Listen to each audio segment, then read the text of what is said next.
bisnis tuh siapa siapa ya kira-kira?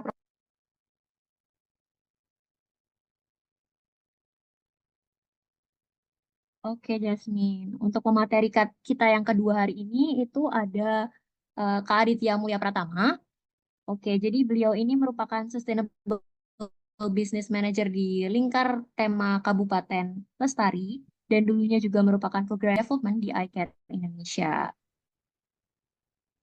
Wah, keren banget ya. Pastinya Kak Aditya nih ahli nih dalam bidang sustainable. Aku juga udah nggak sabar sih sama materi yang bakal dibahas sama Kak Aditya. Karena Kak Aditya juga udah berada di Zoom meeting bersama kita. Tanpa basa-basi lagi, mari kita sambut pembicara kita. Kak Aditya, gimana kabarnya hari ini?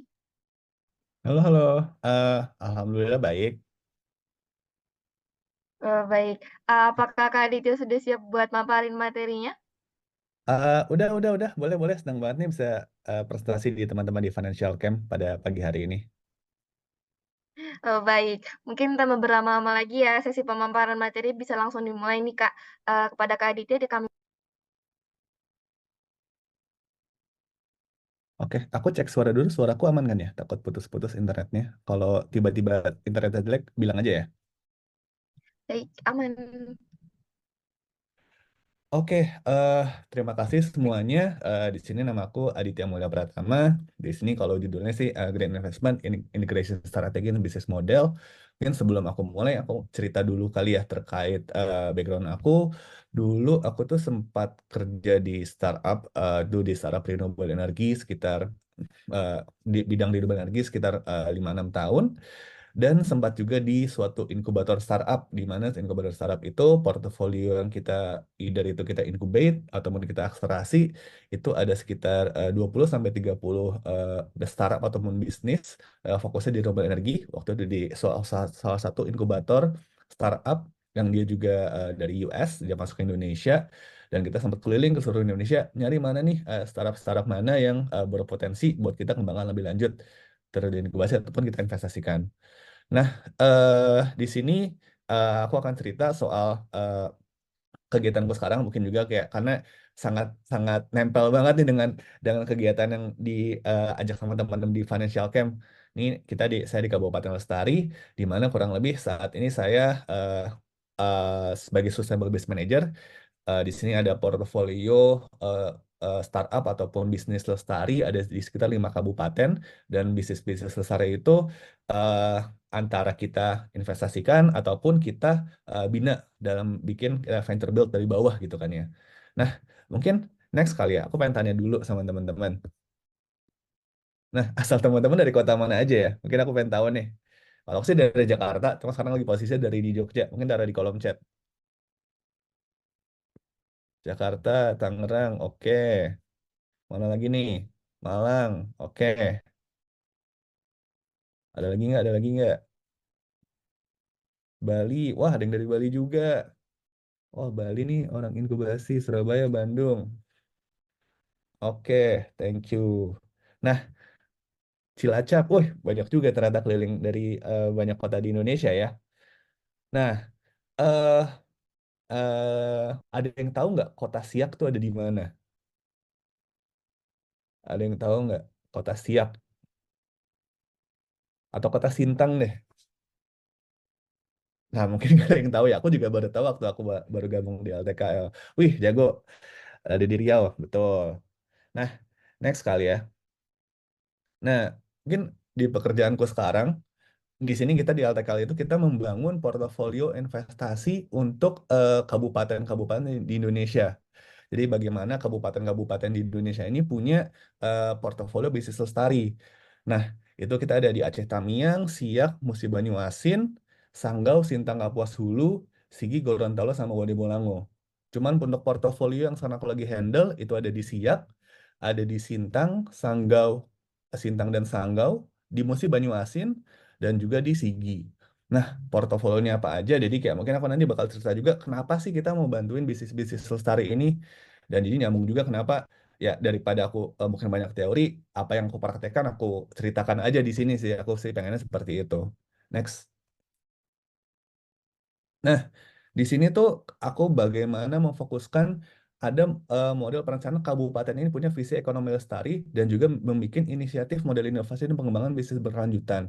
Jadi kita nggak mau nih pendukungannya cuma dari oke dari segi regulasi ya, tapi kayak bagaimana punya portofolio lestari dan portofolio bisnis lestari ini yang akan kita injek atau support dengan apapun itu dan itu juga dimiliki oleh kabupaten anggotanya, maka oleh masyarakat di daerahnya. Jadi kayak mungkin banyak teman kayak aku mungkin agak shifting perspektif dikit dulu kali ya.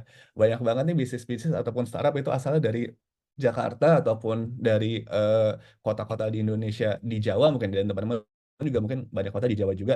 Dan ini aku baru minggu lalu banget aku habis keliling Sumatera dari Musi Banyu Asin, ketemu UMKM di sana, sama ketemu startup di sana, dan ternyata potensi di Sumatera tuh banyak banget, nggak cuma di Jakarta aja. Jadi makanya mungkin aku pengen cerita juga banyak loh yang bisa digarap dan ternyata potensi di daerah itu untuk dikembangkan itu bisa untuk kalian kerjakan gitu. Next. Nah, oke.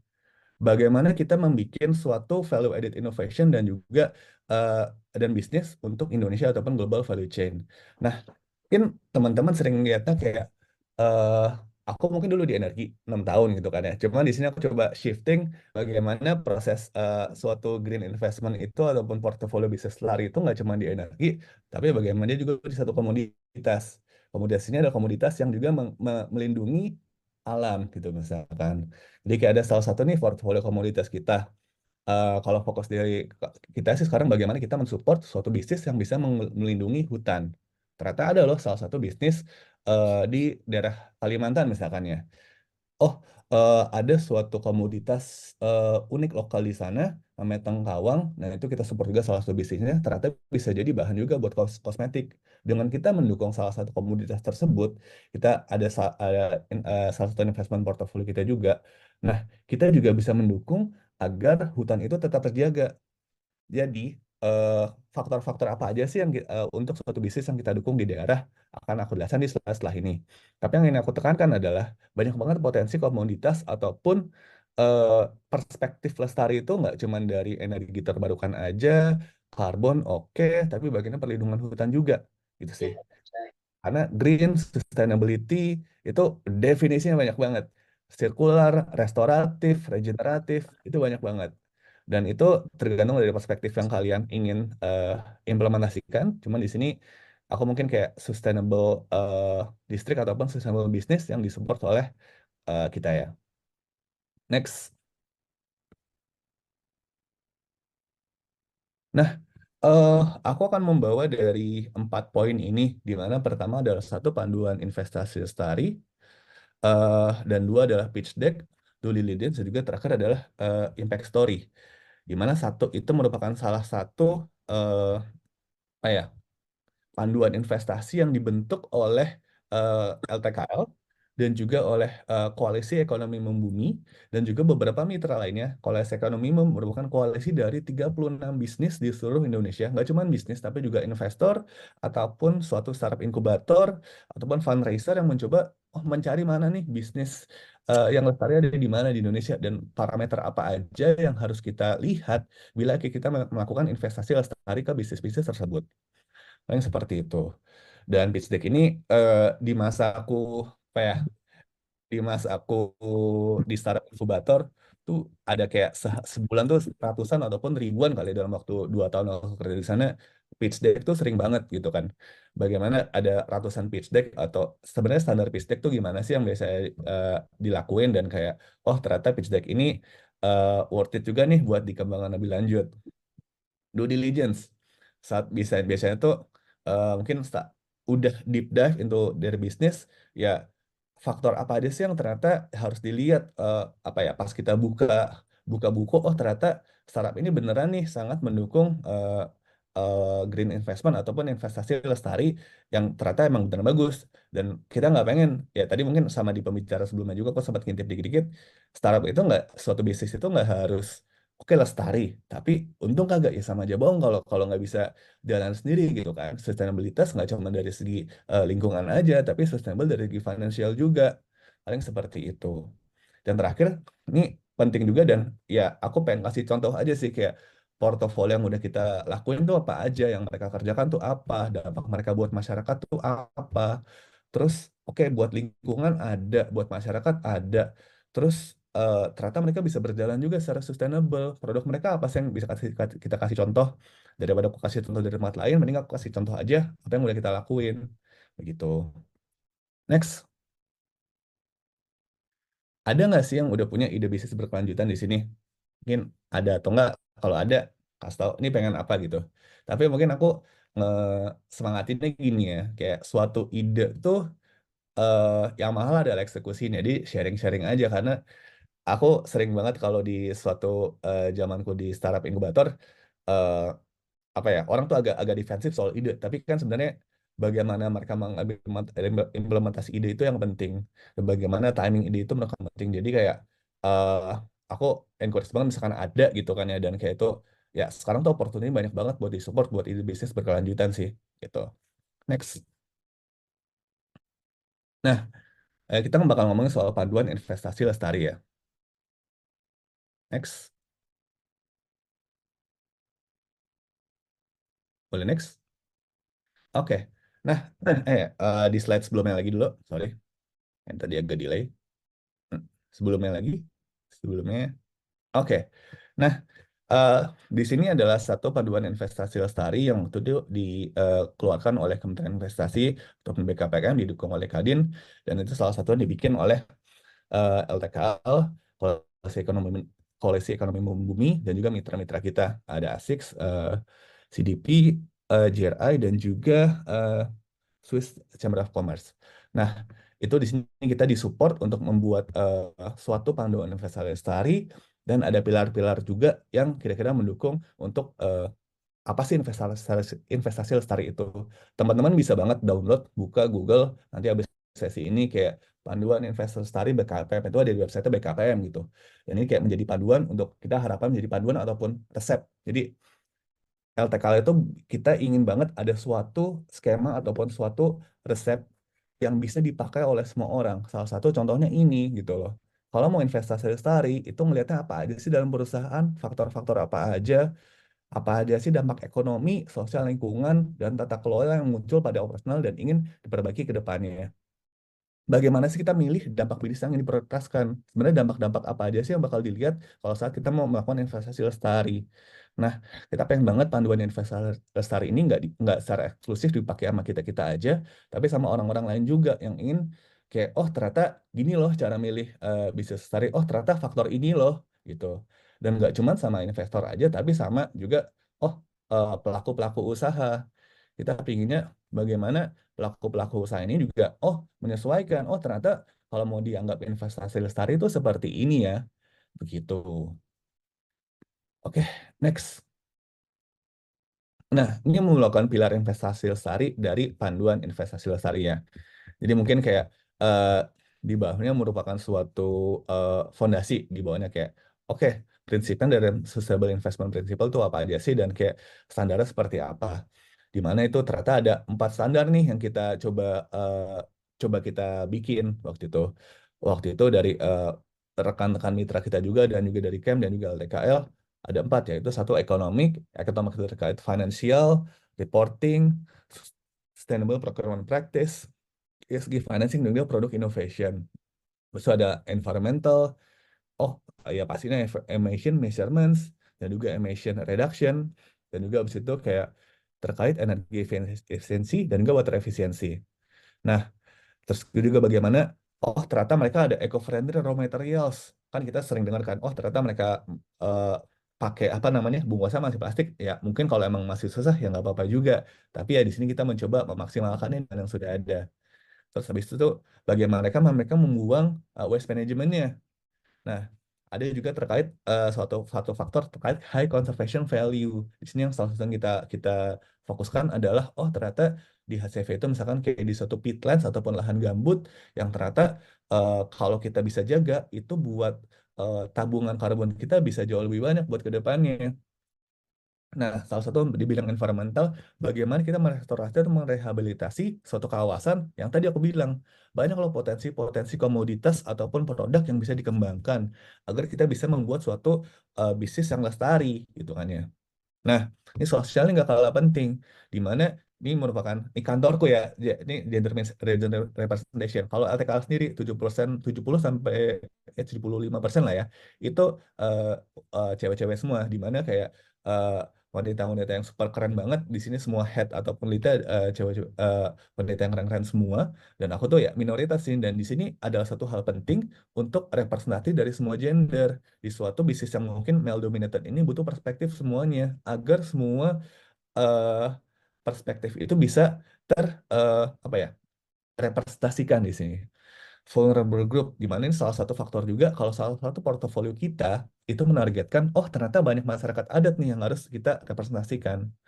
Remuneration, bagaimana itu bisa juga merepresentasikan terkait pembayaran atau gaji yang standar, at least lah UMR, dan juga sebagainya. Mungkin kita ngomong ke pilar nomor 1 dulu kali ya. Next. Nah, satu nih buat financial statement, buat buat economic aspek di financial ini agak typo dikit. Bagaimana terkait financial accountability? Satu pasti masalah financial statement, balance sheet, dan juga income statement. Yang aku bilang tadi di awal, kita nggak pengen suatu bisnis itu sustainable ke lingkungan aja. Ya mereka utamanya banget harus bisa sustainable dari segi financial juga. Mereka bisa jalan sendiri. Aku yakin pasti berat di awalnya karena ini bukan merupakan bisnis konvensional dan di mana mungkin agak mahal di awal, dan ini harus yang kita dorong juga gitu. Kalau konvensional semuanya itu sudah masuk economy of scale, mereka bisa jalan sendiri, semuanya itu harganya udah murah. Cuman untuk sesuatu yang baru, lebih lestari, itu pasti harganya jauh lebih mahal. Tapi kita bagaimana memikirkan untuk suatu bisnis yang lestari ini bisa punya sustainable dari sisi finansial juga. Nah, dua, partner with local supplier. Kita pengen banget nih, misalkan memastikan kita ingin menginvestasikan di suatu bisnis lokal eh, di daerah mana gitu kan ya. Tapi bagaimana kita memastikan ternyata sumber mereka itu adalah sumber-sumber juga yang lestari juga. Nggak cuma waktu mereka memprosesnya aja, tapi bagaimana mereka mendapatkan suatu eh, produknya itu komoditasnya ataupun barang tidak jadinya yang akan mereka proses itu dari supplier yang lestari juga. Misalkan salah satu komoditas kita ikan gabus yang diproduksi dari suatu obat. Kalau kita ujung-ujungnya ekstraktif, ya kita ujungnya ambil semua ikan gabus di alam. Ya solusinya gimana? Kita melatih nih, misalkan kayak dari salah satu portofolio kita, melatih masyarakat di desa untuk membuat budidaya ikan gabus agar bisa disuplai ke mereka. Itulah bagaimana kita membuat, oh ternyata bisa loh dari ikan gabus ini jadi suatu hal, dan itu tetap bisa menjadi income juga untuk orang-orang desa. Nah, yang setelah terkait corporate financing untuk support ESG performance. Nah, apakah mereka punya support-support untuk aktivitas lingkungan? Apakah mereka punya support-support untuk aktivitas sosial? Dan apakah mereka untuk good governance juga dari financial juga? Nah, itu terkait product innovations. Apakah inovasi produk mereka itu mensupport ESG gitu? Oh, ternyata produk mereka ujung-ujungnya ya tadi misalkan tadi sempat ngomongin lithium kali di Nobel Energy, ya itu ternyata inovasi produknya ya sumbernya jelek, ujung-ujungnya inovasi produknya juga nggak lestari juga gitu sih. Next. Oke. Nah, adalah mungkin ini satu hal yang penting juga, apalagi tadi sempat ngomongin renewable, sempat ngomongin tapi kesini aku mungkin banyaknya udah nggak di renewable lagi, banyaknya di forest ya. Bagaimana suatu bisnis lestari itu bisa mendukung perhitungan measurement dari emisi. Bagaimana mereka juga mereduksi emisi. Pasti kan ada banyak banget tanam pohon dan sebagainya. Nah, kita kalau ini melindungi hutan, bagaimana suatu produk dari alam itu bisa melindungi hutan, dan juga ternyata itu ya udah dengan produk hutan itu dipakai, mereka nggak bakal jadi suatu produk monokultur yang mungkin seperti sawit ataupun produk-produk lainnya. Nah, seperti itu. Nah, energy and water is efficiency. Ya kalau misalkan ternyata mereka sangat heavy di water, oh ujung-ujungnya bisa bikin kekeringan di desa sekitar, ya sama aja bohong gitu kan ya. Di sini kita harus melihat satu hal, bisnis yang lestari itu secara holistik. Bagaimana kalau kita mau injek duit ke sana, itu tanggung jawab kita juga. Kita nggak mungkin portofolio kita itu portofolio yang destruktif ataupun ekstraktif ke lingkungan di sekitarnya. Eco-friendly aroma trust dan juga waste management. Ya, ya tadi yang aku bilang, bagaimana eh, saat mereka melakukan processing pasti akan ada waste lah ya. Waste itu bagaimana mereka buang secara lestari juga. Mereka nggak buangnya ngasal ke sungai, ujung-ujungnya merusak sungai juga supaya mereka ujungnya bakal hancur. Bagaimana itu mereka mengambil dari alam dan juga mengembalikan ke alam. Nah, high conservation value dan juga high carbon stock. Nah, bagaimana nih yaitu tadi bagaimana kita melindungi suatu area hutan misalkan seperti itu, ya itu agar menjadi suatu komoditas yang akan dipakai juga. Komoditasnya itu ujung-ujungnya menjadi suatu produk yang bisa bermanfaat buat masyarakat. Restorasi dan rehabilitasi ya bisa jadi awal itu bukan daerah yang underutilized, mungkin belum dimanfaatkan secara maksimal. Tapi ternyata setelah dimanfaatkan, oh bisa nih banyak banget produk-produk turunan yang bisa terjadi setelah kita mendukung produk di sana. Seperti itu. Next. Nah, yang tadi aku bilang, eh, dari 20, 20-an atau mungkin anggap dari 12 portofolio kita sekarang itu, 70% dipimpin oleh perempuan. Bagaimana perempuan, misalkan ada suatu lab inovasi kita di Siak, itu pemimpinnya perempuan. Lab inovasi kita di Sintang, pemimpinnya perempuan juga. Salah satu produksi kakao di Kalimantan itu adalah di perempuan juga. Sentra inkubasi kita bagaimana kita menginkubasi UMKM yang ujung-ujungnya menjadikan produk lestari, yang produk UMKM itu merupakan berdampak juga untuk melindungi hutan, itu perempuan juga kebanyakan. Bagaimana representasi gender bisa agar terrepresentasikan nih perspektif-perspektif dari semua perspektif, dari penggambar grup juga, masyarakat adat ternyata ya jangan cuma oke orang dari Jakarta, cuman bagaimana orang dari asli sana bisa bisa membuat suatu usaha, bisa loh ternyata usaha-usaha lestari di daerahnya mereka sendiri. Dan kita juga mencoba memastikan kalau kita ada portofolio yang akan kita investasikan, ya remunerasinya harus standar juga lah gitu. Bagaimana sesuai dengan UMR di daerahnya. Dan bagaimana mereka juga peduli dengan training dan education program untuk karyawannya juga. Data privacy, product safety, dan juga process certification, bagaimana kita memastikan, ya ini kalau kita mau bikin obat, mau kita bikin makanan, ya itu harus ada label izin edarnya, bikin obat, ada izin BPOM-nya. Hal seperti itu harus dipastikan kalau kita cari portofolio investasi lestari. Gitu. Nah, bagaimana tadi, Bo? Semua bisnis yang portofolio kita kebanyakan itu melibatkan masyarakat adat juga, dan bagaimana portofolio kita itu juga ternyata nggak cuma punya investor doang, tapi juga ada dari cap table ataupun dari kepemilikan sahamnya, ada kepemilikan sahamnya juga dari masyarakat. Itu kita pastikan dengan local community empowerment gitu, agar suatu proses inklusif nggak cuma dimiliki oleh segelintir orang, tapi dimiliki oleh sekelompok orang di daerah tersebut. Begitu. Next.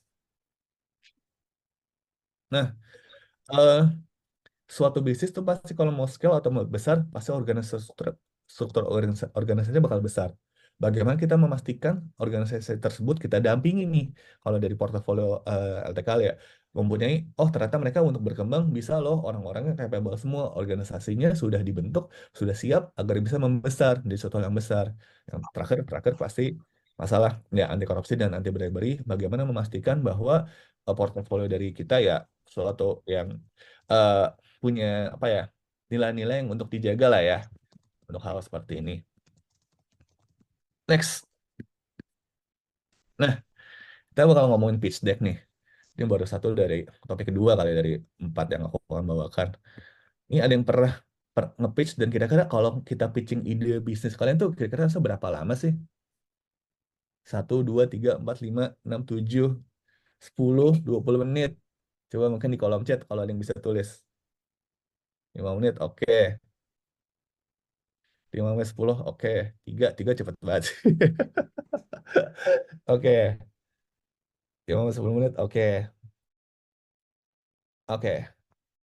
Nah, mungkin kalau di pengalamanku ya dulu di startup inkubator, aku juga sempat melihat beberapa 2 hackathon yang skala nasional dan juga internasional. Itu pasti banget ada pitch deck. Pitch deck itu kayak udah ada standarnya nih. Tadi kan ada suatu faktor-faktor dari eh, apa namanya, faktor-faktor yang kita ingin investasikan. Oh, ada parameter A, B, C, D, E, F, G. Tapi bagaimana membungkus itu menjadi suatu cerita, menjadi suatu narasi yang bisa menjual dalam waktu singkat. Pasti benar sih sekitar 5 sampai 10 menit aja biasanya. Kalau aku dulu rata-rata sekitar 7 menit untuk nge-pitch suatu pitch deck. Tapi komponen apa yang biasa di-pitch oleh suatu bisnis-bisnis yang melakukan dampak dampak sosial ataupun lingkungan juga yang berkelanjutan. Next. Next. Nah, mungkin ini secara standarnya seperti ini. Ya, aku secara slide mungkin desainnya aku biasa aja. Cuman kayak ya aku coba menjelaskan dari segi konten aja mungkin sih. Nah, satu visi misi, problem, solution, why now, market size, competition, product, dan juga business model. Mungkin ini beberapa faktor singkat yang bisa mendukung untuk teman-teman. Ya udah nih kalau bikin pitch deck, secara garis besarnya seperti ini aja. Cuman ini bukan panduan saklek kali ya. Kalau mau pitch deck startup tuh harus kayak begini, nggak harus kayak gitu juga. Bisa juga kayak, oh kalian ada tambahan-tambahan nih kalau buat melakukan pitch deck untuk suatu bisnis ataupun startup, dan itu sangat bergantung dari apa namanya ya, taste dari investornya. Oh ternyata investornya sukanya kayak gini nih. Oh ternyata investment apa ya, eh, perspektifnya mereka mau yang kayak gini. Itu disesuaikan aja. Cuman kurang lebih pitch decknya seperti ini. Next. Nah, contoh nih, visi misi. Bagaimana vision and mission of the company embody sustainability? Apakah benar mereka ingin membawa sustainability dan sebagainya, menjaga lingkungan dan sebagainya? Mereka benar-benar ingin menjaga lingkungan dan bisa digampangkan dari visi misinya. Nah, problem. Kita pengen banget nih, misalkan cari suatu bisnis ya, mereka harus menyelesaikan suatu problem yang benar-benar ada. Misalkan kayak ya mereka menjelaskan suatu problem yang venture ini mau to solve. Contohnya, nah, forest coverage in Indonesia have been reduced 20% annually since 2011. Ini aku kata-kata kasar aja, itu ini angkanya nggak benar juga gitu kan ya. Cuman kayak ini salah satu contoh aja di sini. Oh ternyata problem ini beneran ada, dan eh, bagaimana bagaimana mereka melanjutkan di slide selanjutnya. Oh ternyata gini loh cara untuk di bagian solusi. Mereka mengkonikkan solusi yang bisa menjawab problem tersebut. Ternyata kita bisa membuat suatu agroforestry solution untuk meng-avoid decline in forest coverage. Kalau misalkan nih eh, suatu hutan itu dibabat habis, kenapa? Ini digantikan untuk suatu komoditas yang monokultur. Ya udah 10.000 hektar ternyata isinya pohon ini doang. Ya, walaupun awalnya bagus, ujung-ujungnya jadi jelek juga karena monokultur. Pohon kakao, sempat salah satu portofolio kita cerita, kakao itu kalau apa namanya horticultur, atau mungkin kayak nggak cuma satu pohon kakao aja di 1 hektar tersebut, itu umurnya akan 2 kali lebih panjang dibandingkan mereka monokultur. Nah, ini yang ingin kita jaga juga. Bagaimana ada suatu diversitas di suatu hutan ataupun suatu area, agar ada beberapa komoditas ataupun hal yang bisa menjaga keanekaragaman hayati di hutan tersebut gitu. Misalkan, kenapa sih sekarang? Ya kalau polusi hingga sekarang, itu bisa bila forest deforestasi itu tidak dikurangi, itu akan mengakselerasi eh, climate change, ataupun peningkatan 1,5 derajat Celcius, ataupun ambang batas yang sangat penting ya. Di sini eh, selama 1,5 derajat itu akan naik jauh lebih cepat gitu. Awalnya 2030, targetnya harus harus sudah berkurang di tahun 2027, misalkan itu udah nyampe ambang batas itu, kan bahaya banget. Next. Nah, kita ingin ngecek juga nih, apakah Samsung ini udah biasa banget kalau di pitch deck. Eh, ini dari itu adalah sebesar besar total market dari produk kalian. Besar nggak sih potensinya? Atau nggak ternyata cuma bisa dikonsumsi di kota itu aja. Itu apakah misalkan itu mereka anggaplah secara nasional biasanya bagian dari bagian dari total marketnya itu. Mereka itu ternyata nggak potensial juga gitu kan. SOM itu misalkan adalah mereka ingin jalan nih selama sebulan atau 3 bulan ke depan, itu bagaimana suatu percentage ataupun suatu persentase dari total market mereka itu yang bisa mereka capture secara realistik. Udah tanpa ada investasi, tanpa ada support, mereka bisa berjalan nih untuk menangkap marketnya. Ya udah, itu ternyata nggak, sangat besar banget, ujungnya nggak realistis. Ya kalau aku sih biasa sedangnya lihatnya sama itu yang realistik gitu kan. Bagaimana mereka bisa berjalan, mereka bisa realistis dari segi bisnis, itu sih yang kita pengenin. Nah, dua, kompetitor atau landscape analysis, ataupun kompetitor analisis. Bagaimana mereka mempunyai suatu analisa ataupun perspektif ya, ternyata adalah kompetitor dan mereka lebih baik dari segi mana. Mungkin kalau aku perspektif pribadi sendiri ya, eh ya misalkan kayak enggak, ini kita cuma satu-satunya yang ngelakuin solusi ini. Itu biasanya either mereka belum nyoba, ataupun yang mereka salah aja dari segi tesis untuk mencoba suatu ide bisnis itu, ide tesis suatu ide bisnis itu, yang nggak mau, there is nothing new under the sun, nggak ada hal baru. Bagaimana kalian melihat, oh ternyata ada ide lain yang sama-sama kita, dan bagaimana kita bisa memposisikan diri di lautan ide-ide bisnis baru di dunia ini, pasti banyak banget lah, nggak mungkin kalian cuma sendiri dalam satu ide ini. Dan itu adalah perspektif yang biasanya pengen kita lihat sih. Tuh. Next. Nah, produk. Bagaimana suatu produk life cycle agar mereka eh, ini nggak cuma di tech doang ya, tapi bisa di produk-produk komoditas. Oh, ternyata ya saturasi marketnya itu dalam waktu tahun kelima akan terjadi saturasi market. Maka kita akan melakukan diversitas dari suatu produk ini dari tahun ketiga udah kita persiapkan. Nah, itu mungkin satu fase-fase produk life cycle. Awal kita mengenalkan produk tersebut, akal growth, wah nih langsung banyak banget yang pakai produk kita. Tapi kan ada juga masalah saturitas ataupun maturity dari suatu produk. Dan pastinya produk itu akan menurun pada ujungnya. Nah, eh banyak banget yang mungkin terblinded kali ya. Mereka cuma lihat fase growth-nya aja, tapi pasti ada fase maturity.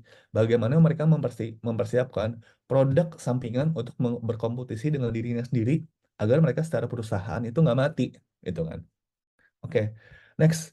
Bagaimana mereka mempunyai bisnis model yang bisa sesuai, yang mereka bisa bisa model sustainable gitu loh. Bagaimana mereka bisa membuat ya everybody knows mungkin tentang bisnis model Canvas.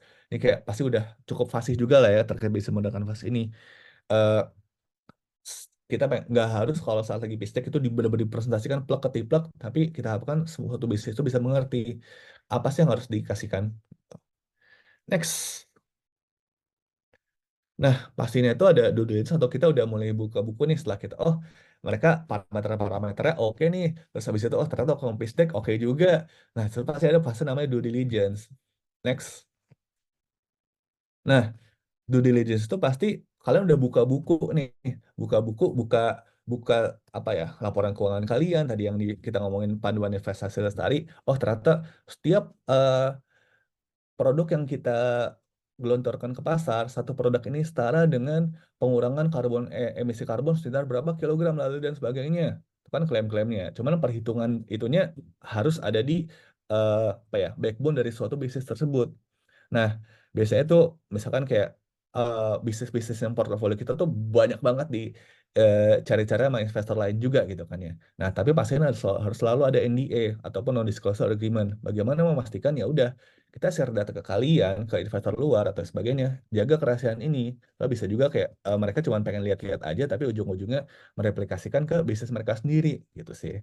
Ataupun kayak buat ngecek-ngecek kompetitor gitu. Next.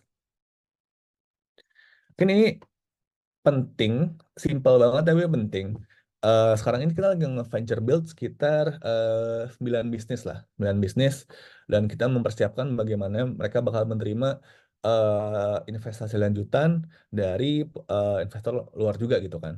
Nah, setidaknya kita punya standar yaitu namanya data room. Bagaimana kita mempersiapkan entitas-entitas bisnis kita untuk punya dokumen ini gitu loh.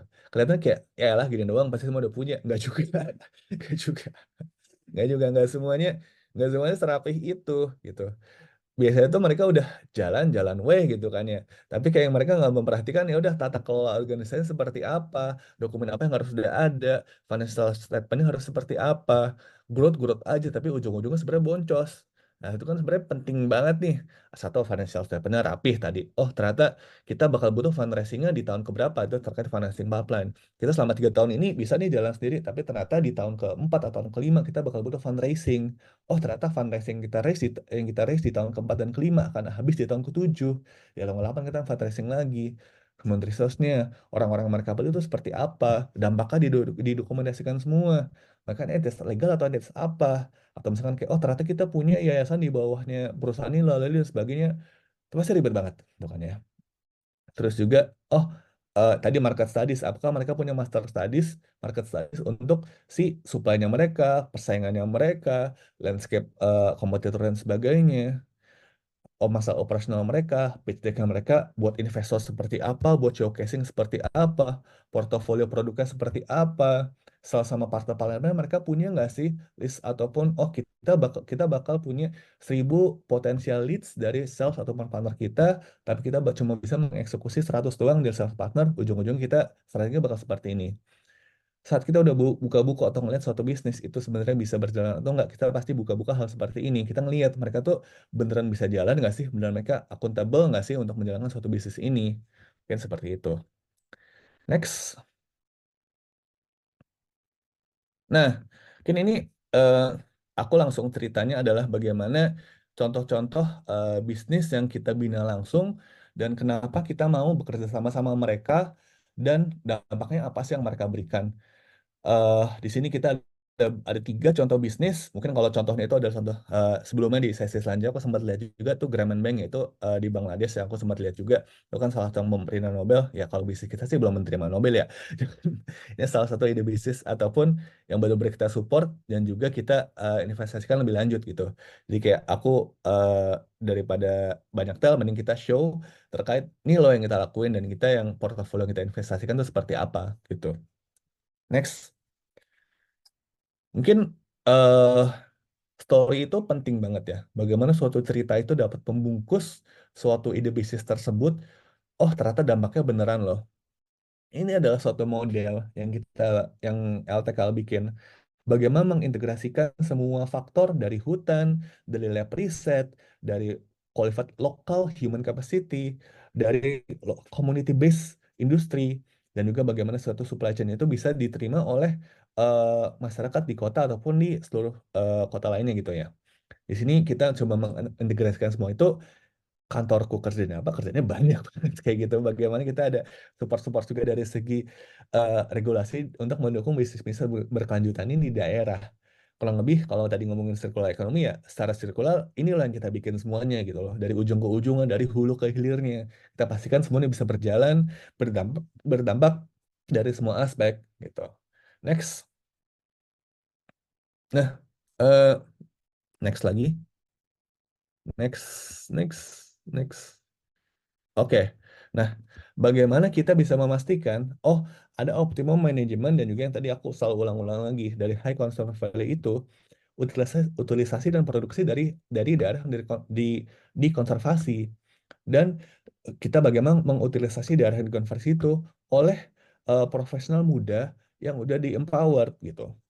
Bagaimana juga setelah itu kita mendesentralisasi value creation dari produk-produk tersebut menjadi suatu produk turunan. Nah, produk tersebut kita bikinnya kita nggak proses itu di Jakarta, kita nggak proses itu di Jepang atau di mana. Kita prosesnya benar-benar di lokal, kita benar-benar bikin pabrik di Siak. Tadi kita bikin pabrik di sana, pabrik kecil sih, cuman itu sebenarnya bisa berdampak untuk masyarakat lokal gitu sih.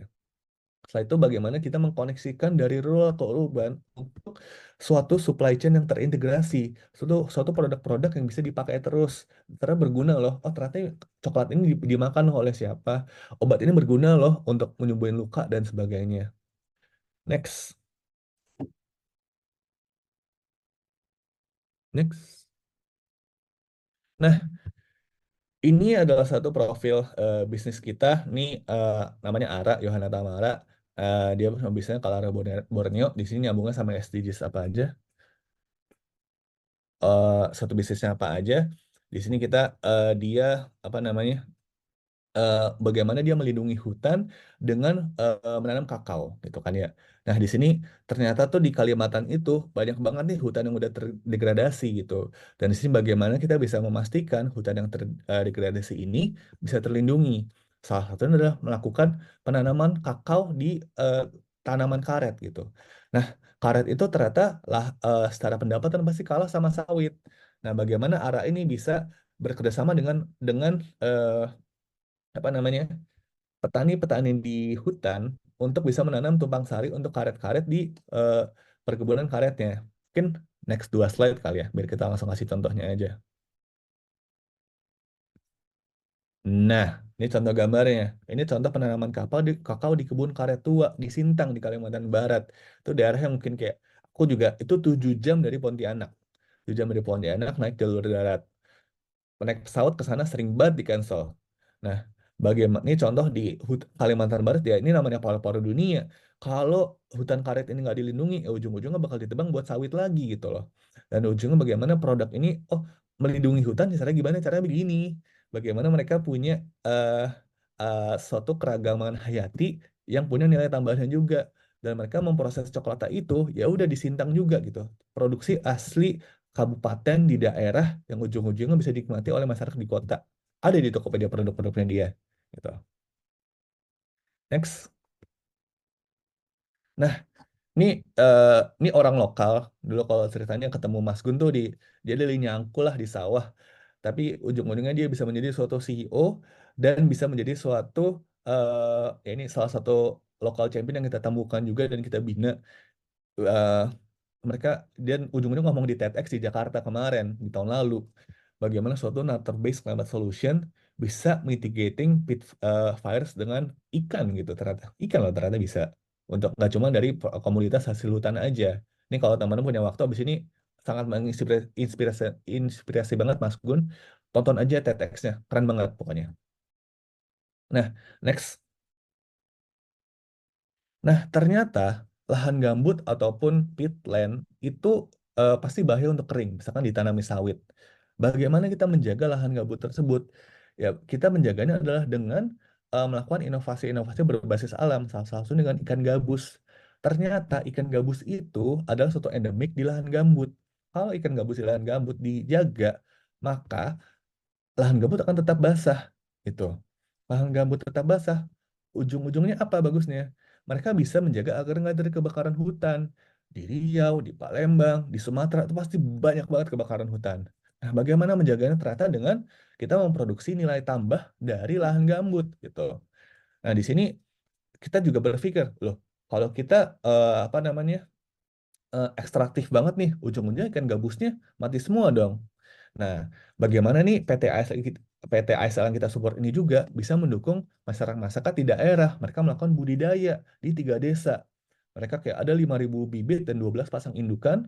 Bagaimana itu bisa menjadi suatu eh, budidaya dan pendapatan untuk masyarakat di desa tersebut.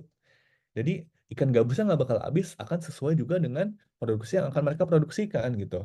Nah, di sini dari lab kita ini, ya, kita bikin lab di daerah Siak di Riau tuh 3 jam dari Pekanbaru. Kita bikin lab di sana. Nah, eh nah, di sini kita bikin lab di daerah Pekanbaru. Bagaimana kita memastikan lab ini juga bisa apa namanya berkontribusi untuk masyarakat sekitar, di mana kita nge-hire masyarakat lokal juga.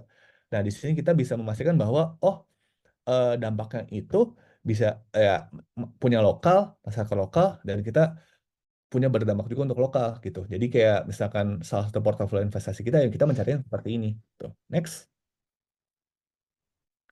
Nah, di sini kayak tadi yang aku bilang juga dari portofolio dari kayak paduan investasi lestari sangat nyambung nih dengan apa yang dilakukan sama Alam Siak Lestari di mana kayak ada berapa sih keluarga mereka mencatat juga dampak-dampak untuk keluarga, dampak untuk desa, dampak untuk nelayannya, dampak untuk lahan gambutnya dan juga untuk orang-orang yang langsung anak muda lokal yang untuk menjadi bagian dari Alam Siak Lestari ini. So, next. Ini contoh produknya dari Alam Siak Lestari. Dan juga kayak mungkin itu yang tadi sempat dibilang circular economy, ikan gabus itu ternyata produknya banyak banget. Ada yang buat itu Yomam pelantar ASI, Albugo ekstrak ikan itu bagaimana untuk dari satu ikan gabus ya, itu bisa buat penyembuhan luka. Setelah itu juga mereka bisa buat biskuit tinggi protein, bisa juga buat banyak banget ya kulitnya bisa, tulangnya bisa, dagingnya bisa juga. Nah, itu yang kita cari dan kita benar-benar ya nggak akan terjadi kalau nggak ada inovasi gitu kan ya. Makanya kita bikin lab inovasi langsung di daerahnya. Next. Nah, ini merupakan salah satu portofolio kita juga. Nih, portofolio terakhir habis itu aku akan closing, di mana lahan gambut itu perspektifnya nggak dari komoditas ikannya aja, tapi juga bagaimana melindungi kebakaran hutan dari nanas gitu kan ya. Nah, ternyata kebakaran hutan itu terjadi ya karena lahannya kering. Dan kalau kita nanam nanas di lahan gambut, itu bisa membuat untuk lahannya itu menjadi jauh lebih basah. Jauh lebih basah, itu juga akan jadi penangkal kebakaran hutan alami dengan suatu tumbuhan gitu. Nggak harus pakai kita siram air atau sebagainya ya, dengan nanam nanas ini gitu. Next. Nah, Lab di Siak ini menginovasikan bagaimana ada hasil-hasil inovasi produk lestari, yaitu menjaga alam, menjaga hutan, ada selai nanas, sirup nanas, ujung-ujung kita sempat kolaborasi juga dengan produk dari Jakarta. Ini yang kita dorong gitu, bagaimana suatu portofolio bisa mempunyai dampak buat lingkungan juga gitu. Jadi mungkin kayak intinya kenapa aku cerita semua ini, aku ingin teman-teman ya punya punya apa ya perspektif ya untuk portofolio lestari itu nggak cuman hal-hal yang biasanya dilakukan oleh event-event di sekitar kita aja. Banyak loh inovasi yang bisa kalian lakukan, bisa kalian dukung di daerah gitu kan ya. Next. Dan mungkin yang nggak aku belum banyak cerita juga, kita ada tadi tempat memproduksinya ada, tempat menginovasikan ada. Kalau dulu aku kerja di inkubator untuk mencari UMKM lestari, aku tuh dulu, aku sekarang kayak ada 5 inkubator lokal di seluruh di 3 pulau yang berbeda itu untuk mencari UMKM lestari, di mana inkubator lokal itu mencari eh, mencari lagi bisnis-bisnis yang bisa dikembangkan di daerah lokal gitu. Jadinya ada snowball effect yang terjadi saat kita mencari bisnis-bisnis lestari. Dan ini contoh-contoh cerita ataupun dukungan yang udah kita berikan dan kita bagaimana scouting kali ya untuk semua portofolio kita. Itu sih. Next. Aku bakal kembali lagi ke slide ini karena kayak potensi komoditas, potensi sustainability, gak cuman di sekitar kita aja, gak cuman di Pulau Jawa aja. Aku selama berapa bulan ke belakang sangat intens keliling ke semua kabupaten anggotanya LTKL, hampir semuanya udah ngelihat bagaimana potensi komoditasnya bisa diutak-atik, bagaimana bisa potensi inovasinya. Ternyata anak-anak muda daerah tuh jago itu loh. Dan mungkin ini giliran teman-teman juga. Kalian asal daerah mana, ingin kembali lagi ke daerahnya, bikin suatu bisnis di sana, ya apa ya, investasi itu nggak cuma datang ke daerah itu kok, untuk support juga aku banyak ingin support hal seperti itu gitu loh. Suara aku aman kan ya, oke.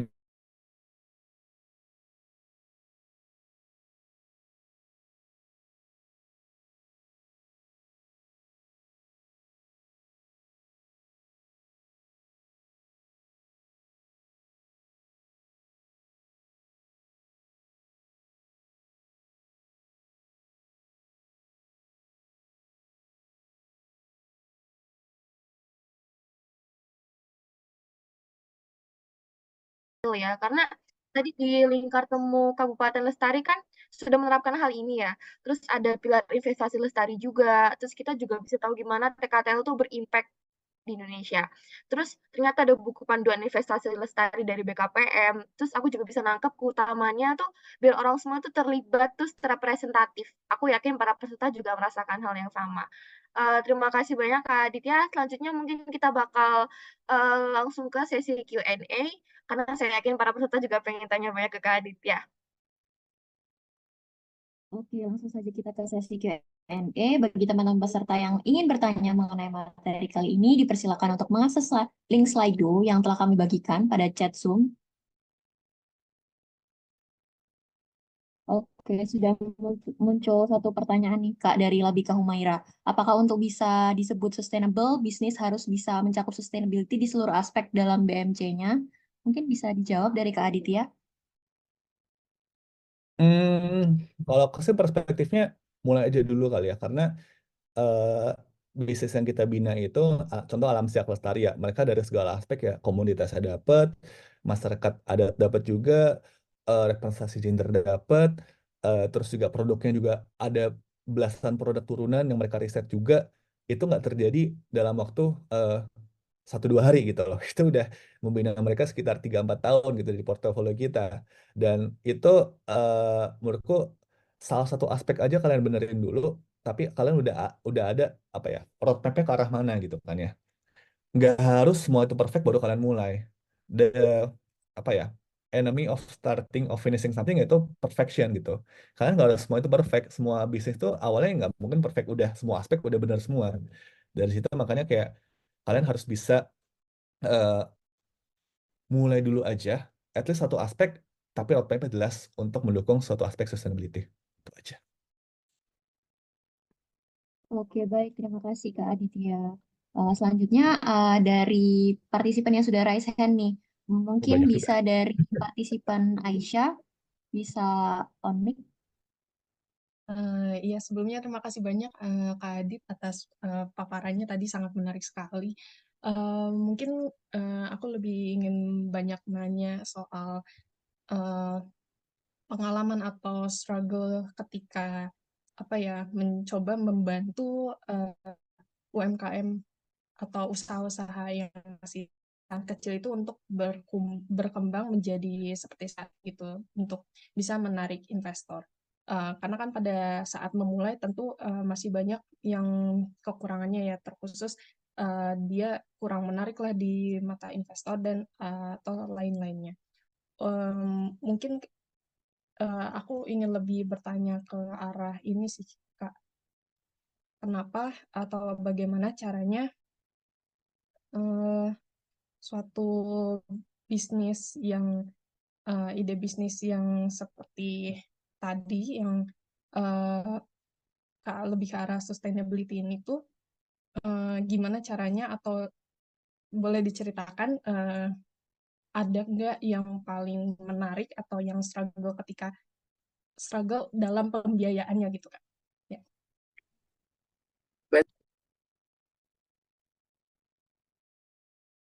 Oke, nah itu menarik banget nih pertanyaannya. Mungkin gini kali ya, saat kita melakukan udah ripeness ataupun mereka udah ready buat jadi investasi oleh investor luar, pasti nggak terjadi ya tadi, nggak jadi dalam 3 malam ataupun berapa malam juga. Dan contoh ya, kita ngomongin ASL lagi gitu. Awalnya tuh mereka ya pasti sangat berdarah-darah lah untuk bikin suatu yang nggak ada menjadi ada gitu. Dan supportnya itu kita nggak langsung cari kasih investasi ya, apa ya, pinjam convertible loan ataupun langsung kayak investment langsung untuk ngambil shares gitu kan ya. Pasti mereka butuh lebih ke masalah grant. Dan kalau kita lihat di ekosistem sekarang, taste ataupun support dari lembaga luar buat ngasih grant-grant ini banyak banget gitu. Jadi kayak lomba ataupun suatu grant-grant dari luar yang untuk story-story di daerah dan nyambung lagi ke sustainability itu harus disasar dulu sih. Karena pasti apa ya, to start the flywheel going itu buat mereka jalan pasti heavy di resource di awal. Mereka bikin lab, mereka mau bikin inovasi apa, dan itu resikonya tinggi banget. Dan kalau mereka langsung nyari ke investasi secara konvensional, pasti susah gitu loh. Dan mereka butuhnya nggak langsung gede, ya butuhnya nggak langsung 100 juta, 100 ribu atau 1 juta dolar, paling 60 ribu, 20 ribu dolar. Dan itu sasaran adalah ya grant-grant dari mereka menjual visi mereka itu. Dan mungkin aku sarannya itu sih, bagaimana mereka mencari eh apa ya, suatu investor yang benar-benar mendukung mereka mulai dari awal. Karena kalau saat membuat itu, berat banget pasti di hulunya banget. Hulunya harus mereka proses, ujung-ujungnya mereka bisa jual itu adalah satu proses yang sangat sangat berdarah-darah sih kalau menurutku. Berat banget, berat banget, berat banget. Mungkin itu yang bisa aku bilang dari mostly semua portofolio yang kita handle sih. Iya, baik. Terima kasih ya, Kak. Tapi mungkin ada follow-up question nih. Aku juga penasaran. Ketika kan nyari grant yang memang nggak butuh terlalu besar juga ya, tapi kan kita tetap butuh pendanaan. Apakah ada nggak dari pemerintah Indonesia sendiri nih, ada nggak intensif yang bisa ditawarkan gitu, atau mungkin dari lomba bisnis mungkin yang dilaksanakan yang bisa membiayai supporting eh, usaha tersebut untuk bisa berkembang gitu atau hanya eh, ya dari luar gitu ya swasta atau ini. Oke, nah ini menarik banget juga nih, karena salah satu yang kita bantu itu adalah kita membuat suatu inkubator lokal di Sulawesi Tengah. Dan membuat lokal di Sulawesi Tengah, mereka mencari potensi bisnis-bisnis lestari di sana gitu. Awalnya mereka udah bikin suatu inkubasi. Kalian sering dengar kan inkubasi di Jakarta, di Surabaya, di Jogja tuh pasti banyak banget program inkubasi ataupun akselerasi startup gitu ya. Cuman ini adalah suatu hal yang aneh gitu, aneh di suatu kabupaten di Sulawesi Tengah ada inkubasi. Nah, mereka melakukan itu, kita support dulu awalnya, dan ternyata itu dinotis sama di scope. Dan jadi sekarang itu projectnya itu disupport langsung sama pemerintah kabupatennya. Jadi aku mungkin perspektifku bukan pemerintah nasional kebanyakan, tapi dari pemerintah kabupaten. Dari pemerintah kabupatennya ternyata ada dana langsung nih untuk membina dan juga menginjek langsung untuk bisnis-bisnis lestari di Kabupaten Sigi di Sulawesi Tengah gitu. Mereka men-spare dana sendiri dari diskopnya. Ternyata dari angle yang lain, dari Siak lagi, dari kabupaten lainnya, mereka dapat supportnya bukan dari eh, dinas koperasinya ataupun UMKM-nya, tapi dari dinas pariwisatanya. Karena ternyata bisnis lestari itu sangat mendorong juga untuk ekonomi kreatif, untuk wisatanya. Bagaimana bisa terjadi, oh ya wisatawan yang unik ataupun mereka mencari cerita itu ya mereka cari sustainable tourism juga. Dan situ bisa mendorong ekonomi kreatif dari Gorontalo juga ternyata supportnya bukan dari Disdak ataupun bukan dari Diskop ataupun dari Dinas Pariwisata, dari Dinas Perdagangannya. Bagaimana mereka membuat suatu perdagangan yang lestari juga. Mungkin itu sih karena aku banyak tektok-tektok sama pemerintah daerah dan ada loh taste ataupun suatu keinginan dari pemerintah daerah dari berbagai dinas untuk men-spare dana ataupun mensupport bisnis-bisnis lestari itu. Mungkin itu sih. Oke, terima kasih banyak Kak atas insight dan jawabannya sangat menarik sekali. Makasih Kak. Oke, baik. Terima kasih Aisyah dan terima kasih kepada Kak Aditya. Selanjutnya mungkin kalian masih membuka satu pertanyaan lagi ya teman-teman untuk pertanyaan terakhir. Mungkin di sini yang sudah ada raise hand ini dari Luna Cismerai bisa on mic dan dipersilakan. Oke, halo Kak Aditya, thank you so much sudah present tadi ya. Aku izin mau bertanya mengenai yang Kakak sempat mention soal green investment itu, uh, bagaimana kayak Kakak bisa meyakinkan kayak investor-investor itu, walaupun kayak kita udah tahu ya sustainable itu kan kayak sesuatu yang wow bagus banget dan juga sangat-sangat trending gitu. Tapi gimana cara Kakak bisa make sure kayak orang-orang yang ikut inkubasi ini bisa uh, tetap apa ya keep motivated terus juga tetap terus untuk dibina karena kan kadang-kadang motivasi dari setiap UMKM yang sedang mendevelop bisnisnya tuh bisa kadang-kadang tuh yang kayak mereka punya keyakinan sendiri sehingga kayak agak back off soal ide-ide baru gitu. Karena aku juga pernah Kak untuk join KKN dan kita kan sebenarnya juga fokusnya di sini membantu UMKM. Cuman kadang-kadang dari segi UMKM-nya sendiri aja bahkan suka apa ya mau punya perpegang teguhnya sendiri Kak. Kira-kira dari Kakak sendiri punya strategi bagaimana ya untuk menghadapi situasi tersebut? Terima kasih.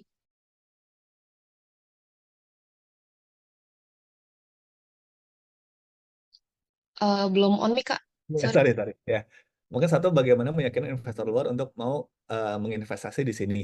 Kita mungkin agak holistik banget yaitu kita ajak orang-orang dari Jakarta, bule-bule waktu itu kebanyakan kayak juga ada namanya festival Lestari. Bagaimana kita mengekspos suatu daerah di kabupaten untuk datang mereka melihat oh ternyata kabupaten ini bisa loh untuk diinvestasikan, bisa loh disupport dan dari festival itu kita kita benar-benar ngajak beberapa orang berkali-kali buat mereka ya namanya mereka biasanya nge-support startup-startup di Jakarta, di Jogja, di Bandung, di Semarang. Kita bawa ke daerah di luar Pulau Jawa. Mereka datang, mereka survei, oh mereka melihat itu sendiri gitu loh. Karena feel ini yang nggak bisa didapat saat mereka cerita-cerita dari pitch deck aja. Banyak yang kita bawa langsung, kita kasih lihat story-nya begini, ayo dukung. Di sini bukan buat ya LTKL kita nggak dapat apa-apa banyak gitu. Tapi di sini kita bagaimana mendukung kabupatennya.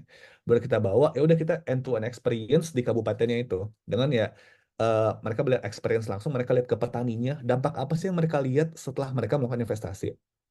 Minggu lalu banget kita baru bawa salah satu investor buat melakukan due diligence ke salah satu kabupaten kita dan mereka lihat langsung dampaknya, mereka lihat langsung ke perusahaan yang kita bikin, mereka lihat langsung juga ke lab yang kita bikin juga dan mereka kayak amazed ya, kok bisa sih hal ini ada di kabupaten di jauh dari Jakarta, jauh dari Riau itu mungkin yang sering bikin amazed saat kita bawa orang ke sana. Mungkin itu satu ya. Feel is a whole different thing, seeing is believing lah ya. Ini tuh. Nah, tadi buat soal UMKM ataupun bisnis lestari kecil-kecil yang kita support juga. Kalau di hulu kita mungkin nggak banyak interaksi banyak, mungkin pendampingan petani kita langsung dari tadi portofolio kita yang melakukan pendampingan ke petani. Kalau di tengahnya bagaimana proses center, produksi, ataupun bagaimana suatu inkubator lokal yang kita untuk membina UMKM. Nah, kita secara holistik juga mendukung dari segi hilir ujung-ujungnya ya kalau mungkin di sini kita ngomongnya, oh bulan depan kita mau makan apa gitu kan ya, atau enggak kita udah punya tabungan dan sebagainya. Cuman kalau namanya UMKM lokal, yang oke lah mereka ngambil coklat dari hutan, ujung-ujungnya mereka produksi coklatnya, mereka bikin udah bungkus rapih, mereka jual. Mereka kurang lebih ya mereka nggak punya financial statement serapih itu untuk beberapa bulan ke depan. Financial projection pasti nggak ada juga. Mereka butuhnya makan buat besok atau makan buat minggu depan, kurang lebih kayak gitu. Nah, bagaimana sih kita membuka akses pasar untuk produk-produk UMKM lestari kita, produk-produk bisnis lestari kita yang udah kita bina gitu. Nah, kita juga bikin suatu namanya ya suatu gerai, suatu marketplace untuk kurasi semua produk itu dan kita expose di Jakarta di semua, sempat juga kita bawa ke Belanda tahun lalu. Ada event di US juga kita bawa, ada event, ada Jakarta Dessert Week kemarin kita bawa juga. Komoditas kita kan nggak banyak kan makanan ya. Kemarin sempat kolaborasi sama MasterChef. Hari ini banget di Bali nih, bayangin produk Sigi yang dari tadi aku bilang, komoditasnya itu kita bawa lagi kita ekspos di Dharma Wangsa di pelataran di Ubud gitu. Bagaimana kita membuka produk-produknya benar-benar kejual. Dan kemarin salah satu anak lokal kita emang cerita, Kak seneng banget nih, benar-benar dibawa sama Dharma Wangsa Hotel, Dharma Wangsa yang di Dharma Wangsa di Jakarta itu, Bintang 5. Mereka beli produk dari Sigi dan mereka mengekspos komoditas lokal, produk lokal itu, udah benar-benar dibawa. Jadi kita nggak cuma dari supporter di tengah doang kasih duit ataupun kasih support, tapi kita juga membuka akses pasarnya juga, gitu sih. Paling kurang lebih itu. Aku ingin ada follow up question sih Kak. Ini Boleh. lebih kayak ke um, apa ya berperilaku dengan orang-orang yang mau dibantu untuk incubation sendiri. Kan sebetulnya kita nggak bisa selalu pakai KPI ya Kak. Mungkin kayak dari sisi Kakak sendiri udah punya KPI. Oh, oke, di bulan ini at least dari Big gua bantu incubation ini di bulan ini udah tercapai ini, di bulan tercapai ini. Tapi kadang-kadang karena kita dealing with people, sometimes they can't follow the KPI. Itu gimana Kak? Kita pasti kurasinya juga akan kita pilih-pilih banget juga ya. Karena kan anggap di satu kabupaten tuh bilangnya eh, ada 30.000 atau berapa ribu UMKM dari data dinas koperasinya. Cuman kita nggak mungkin ngebina semuanya. Paling dalam satu batch kita cuma bisa membina 20. Dan selama aku ngejalanin inkubasi berapa tahun ke belakang, 4-5 tahun ke belakang, kita cuma bisa ngebantu orang yang mau kita bantu sih gitu. Mau kita ujung-ujung di inkubasi ini, kita juga ada project nih ke depannya, eh as simple as packaging dari produk lokal itu pasti agak kurang gitu kan ya. Kayak mereka ada namanya coklat Pak Tani gitu. Kayak satu bungkusnya ada kumisnya, satu dua bungkus lain nggak ada kumisnya gitu kan. Tapi kayak itu jadi produk KW kelihatannya. Dan nggak semua produk itu mau dibantu, eh, dan nggak semua orang tuh mau di packaging ulang. Oh kalau mau dijual di Jakarta, mau jual di Surabaya, mau jual di Malang, packaging harus kayak gini loh. Itu sih kayak kita ngasih tahu segimana pun kalau mereka nggak mau berkembang ya itu pilihan buat semua orang sih dan kita nggak bisa memaksakan itu. Jadi kayak emang harus kurasi di awalnya harus lebih bagus dan kita mengecek niatnya selama selama program inkubasi itu. Dan alhamdulillah kalau misalnya kita bisa mengkurasi dengan baik, oh ternyata income mereka, growth dari revenue bisa kok bertambah. Kayak sempat ada satu laporan UMKM itu setelah kita bina naik 75% dari awalnya setelah kita dari inkubasi kita, which itu good banget bagi mereka ya itu hal yang oke banget lah. Mungkin satu sih hal simple, niatan mau kita pakai KPI timeline, kalau niatnya belum masuk belum selaras sama kita ya nggak bisa juga, kurang lebih seperti itu. Oke, thank you so much Kak. Oke, baik. Terima kasih kepada Luna dan kepada Kak Adit juga. Oke, teman-teman, karena adanya keterbatasan waktu nih, mungkin sesi Q&A ini bisa dicukupkan ya, teman-teman. Dan sebelumnya, apakah dari Kak Aditya berkenan ya, Kak, untuk membagikan kontaknya nih, supaya teman-teman tuh yang masih penasaran bisa langsung bertanya nih, Kak, kepada Kak Aditya. Boleh, boleh, boleh. Aku di LinkedIn itu Aditya Mulia Pratama. Kalau Instagram tuh lebih sering aktif juga. Aditya Mulia. Itu paling. Oke, terima kasih banyak ya, Kak. Oke, terima kasih kepada seluruh peserta juga yang sudah aktif